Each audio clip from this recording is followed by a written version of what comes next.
Hamas has released 2 Israeli hostages. There are reports that say they may release 50 more who have dual citizenship.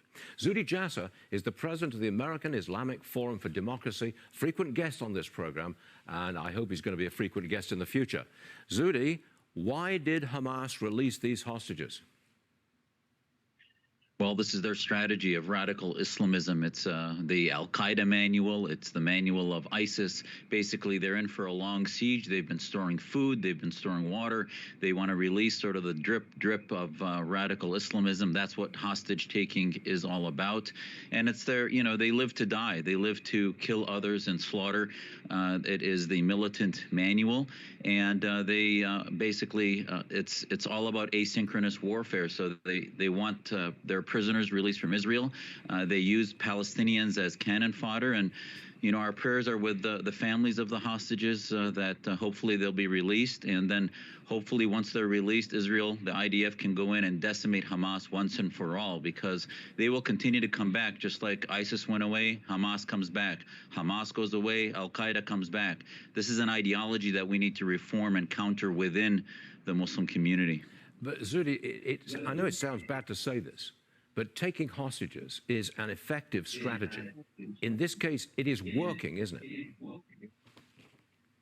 This is the problem. This is why Iran can never have nuclear weapons. This is why we have to decimate them when we can and when we're at war, because their strategy is about end of times. It's about the afterlife. They will do whatever by any means necessary. They don't live by the same. It's the battle of civilization versus the uncivilized. So they will pull at whatever heartstrings they can in an inhuman way.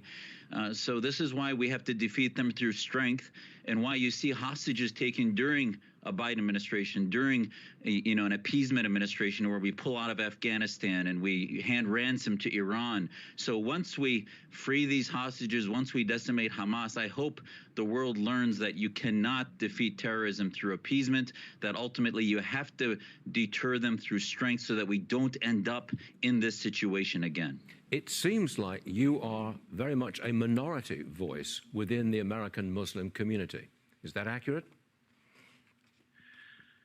Well, I wish it wasn't. I think ultimately the woke ideology that now has married itself with the Islamism that you and I have been talking about for over a decade now has ramped up the victimology, the victim mindset that ultimately dominates the consciousness and imprisons the mind of so many Muslims that came to America for freedom and liberty and forget why they're here and simply become victims. And I think the majority of Muslims, when they wake up from the wokeism and start to abandon victimology and get back to the moral constructs of Judeo-Christian Islamic values of morality and conscience, if you will abandon this. And we see, as Israel drops leaflets in Gaza today, many Palestinians hopefully will remember their morals and forget the propaganda that's pushed on them, that somehow everything's justified. This is not the Islam that I know, but it's certainly the Islam of the 13th century that dominates so many institutions around the world.